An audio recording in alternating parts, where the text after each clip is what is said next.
महाराष्ट्रातील एका छोट्याशा गावात घडलेली ही हृदयद्रावक घटना आज संपूर्ण परिसराला भावुक करून गेली. आयुष्यभर एकमेकांच्या साथीने चाललेले वृद्ध दाम्पत्य मृत्यूनंतरही एकमेकांपासून वेगळे झाले नाही. दोघांचाही एकाच दिवशी मृत्यू झाला आणि एकाच सणावर त्यांचे अंत्यसंस्कार करण्यात आले. या घटनेने गावकऱ्यांच्या डोळ्यात पाणी आलं. तसंच सर्वत्र या वृद्ध दाम्पत्याची चर्चा सुरू आहे. तुमसर तालुक्यातील सोरणा गावात राहणारे लखाराम सीताराम शहारे वय 86 आणि जैतुराबाई लखाराम शहारे वय 80 हे दाम्पत्य कष्टाळू आणि साधं जीवन जगत होते. दशकांपूर्वी सुरू झालेल्या त्यांच्या नात्यात सुखादुःखाची वाटणी, परस्पर समजूतदारपणा आणि कुटुंबासाठी केलेला त्याग यामुळे ते गावात आदराचे ठिकाण होते. वृद्धापकाळातही एकमेकांची काळजी घेणारी ही जोडी अनेकांसाठी आदर्श ठरली होती. काळाच्या चक्राने सुरुवातीला लखाराम शहारे यांचा निरोप झाला.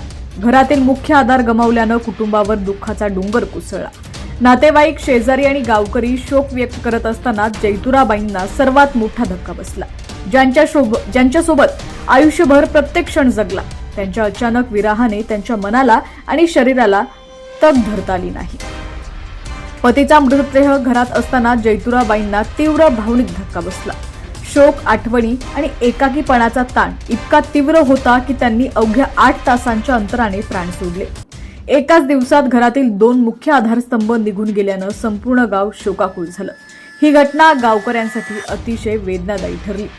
जसे आयुष्यभर एकमेकांना साथ दिली, तसंच अखेरचा प्रवासही एकत्र असावा अशी ग्रामस्थांची भावना होती. कुटुंबीय आणि गावकऱ्यांनी एकमताने निर्णय घेत या वृद्ध दाम्पत्यावर एकाच सणावर अंत्यसंस्कार केले. अंत्यविधी दरम्यान उपस्थित प्रत्येकाच्या डोळ्यात अश्रू होते. मृत्यूलाही या प्रेमळ नात्याला वेगळं करता आलं नाही अशी भावना सर्वांच्या मनात घर करून गेली. ही घटना खऱ्या अर्थानं प्रेम आणि साथीच्या सामर्थ्याची साक्ष आहे.